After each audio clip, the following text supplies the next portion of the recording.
Hello everyone and welcome to my review of Jujutsu Kaisen chapter 113. So, last time we had Sukuna waking up and making his deal with Jogo, that if Jogo could lay a finger on him, that he would do whatever the cursed spirits wanted him to do. So, defying my actual expectations here, we actually do go right over to Megumi and Toji. Who are outside on the street. Megumi's thinking about how, thanks to Inumaki, all the civilians and transfigured humans are gone, so now all he needs to worry about is fighting Toji. He's trying to visualize winning against him, which is an interesting strategy. He clearly understands just how fucking strong Toji is. He summons Rabbit Escape, but then the both of them suddenly feel this sudden magical energy, this spirit pressure or whatever. And then we see Megumi summon Rabbit Escape. And he's thinking that the presence he felt was Sukuna. What the hell's going on here? And then we see this, it's this hole in the mass of the escape rabbits. And you can see, light shining out of it. It's just to show you that there's, something coming out of it. And it's Toji. He charges right through it with Playful Cloud. But Megumi is gone. No, actually, he had dodged. And starts running away from Toji. And he's thinking about how he doesn't have enough cursed energy left to do domain expansion, and it wouldn't be strong enough to trap that guy anyway. So the only option he has left is to use escape rabbits to distract him, and that the longer this drags out, the worse it's going to be. Then we flash over to the principal and Shoko who are hanging out, and the principal is talking about how he needs to protect Shoko because she's the only person here that can use reverse curse technique to heal people. Apparently not even Gojo can do that. And that Ino and Ijishichi would have died if she weren't here. So, that's just to show that they're still here. And then we go back to Megumi, who's running from Toji.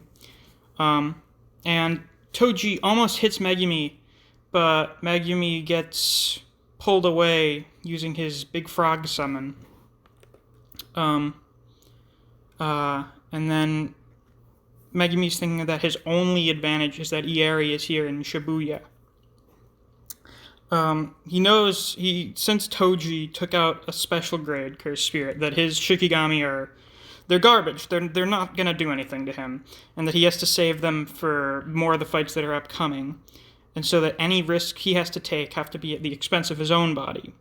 But he still needs to limit his injuries to something that Ieri can handle so that he can get right back into the fight. He led Toji down this alleyway specifically to limit his options. His speed rivals Sukuna, but he doesn't have any cursed energy. He's like Maki, but fully realized, which is something that a lot of people were pointing out when we had Maki watching Toji do work, and she was like, holy shit, this guy's unbelievable. That Toji's lack of cursed energy is very similar to Maki's lack of any sort of cursed technique, and how all of her abilities go into physical strength, and that essentially seeing Toji would lead to Maki trying to really unlock her full potential, because we know Maki is really fucking strong, especially when she has Playful Cloud. But anyway, getting back to the actual chapter here. Megumi thinks that just seeing Toji is near impossible, and he has to predict and time his movements. So that just goes to show you how fast Toji is from the perspective of someone like Megumi, who's nowhere near the level of someone like Toji or Geto or Gojo. So he knows that if he messes up the timing, he's dead. And we see, just as he's in the middle of thinking this, Toji stabs at him. And he actually gets him like right in the side, but he still dodged it enough. He diverted his attack. And so he uses this opportunity to grapple onto Toji. He locks his armpit and takes out his own cursed weapon and tries to stab Toji in the side. However, Toji manages to dodge this. For the most part, it looks like he got scratched a little bit, at least like his sweatshirt got torn. And for some reason, Toji is looking at Megumi after this happened. And we get a close-up on Toji's eye, and then we get a flashback of him talking about Megumi and saying that he's definitely got potential.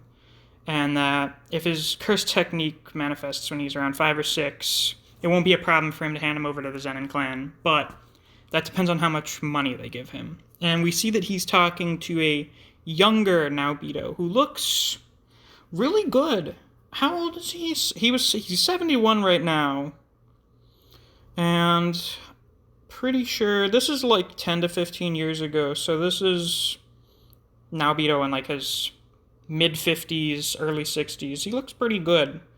And they're just discussing how much money he'd give Megumi over for, depending on certain characteristics. He'll be expecting 8 for an inherited technique, or 7 without it. And Naobito says, we'll give you 10 if he possesses an inherited technique. Because remember, what was it called again? Toji's curse or whatever.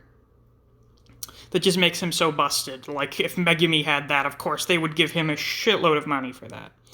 But then we go into Toji's thoughts and him saying, take care of Megumi. And that this place is useless for someone like me. But for him, for someone with potential, it'll be a little better. I don't remember if this is what he said to Gojo when he was dying, or if that's what he's thinking now. I'll have to check that again. And him saying, I don't care anymore. I don't care anymore. And he's repeating it in such a way where it's him trying to convince himself of this, but it's obvious that, Toji is still Megumi's dad, and he still cares about what happens to him. And he asks him what his name is. In a brief moment of lucidity, he asks him what his name is, and he says Fushiguro. And Toji says, not Zenin, huh? Good for you. And then stabs himself in the head. So the heavenly gifted body strong enough to overwrite the soul. For him, even this out-of-control curse technique isn't. And they don't say what. But Toji kills himself. Now, I know there are a few people that are kind of disappointed by this. They wanted Toji to go out and, wreck shit and fight Geto or Sukuna, which was something that I was hoping to see.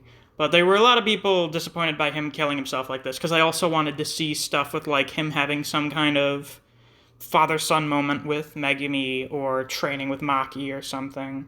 But you have to remember that Toji is an out-of-control murder machine, and he was literally just trying to murder Megumi. And that also, Toji died, and we can't have someone that died just come back and act like they never died. It wouldn't be good for a narrative standpoint.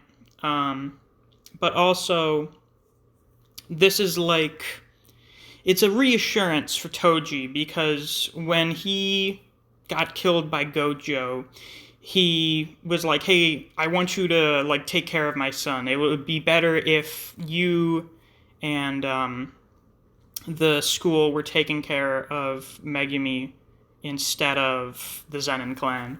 So him coming back gives him the opportunity to see that everything has at least gone as well as he hoped it would have gone for Megumi. He knows that he's in better hands than he would have been in the Zenin clan, and that's enough for him. So he takes himself out before he can do any more damage to Megumi. And I think that's probably about as good of an end you can get for Toji in this situation. But yeah, what happens next time? Well, at this rate, we're probably gonna see the Sukunu Jogo fight. And I have a sneaking suspicion Jogo's probably gonna win. Like, he's going to touch Sukuna.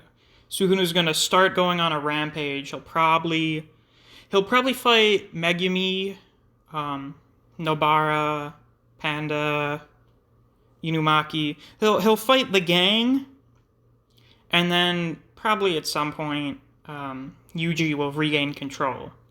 And now Yuji will have a huge power boost, so he can, like, actually contend with Geto. I still don't have great hopes for Mei Mei fighting the main antagonist. She's been off-screen fighting the main antagonist for, like, 15 chapters now? Yeah, that's not great. No, I think it's actually been more than 15, hasn't it? Yeah, that's not great. But yeah, if you enjoyed this video, please like and subscribe. I do Jujutsu Kaisen reviews every week. If you enjoy other series such as Record of Ragnarok, Chainsaw Man, Kengan Omega, and Bleach, I do videos on those series as well. Thanks for watching, and I'll see you around.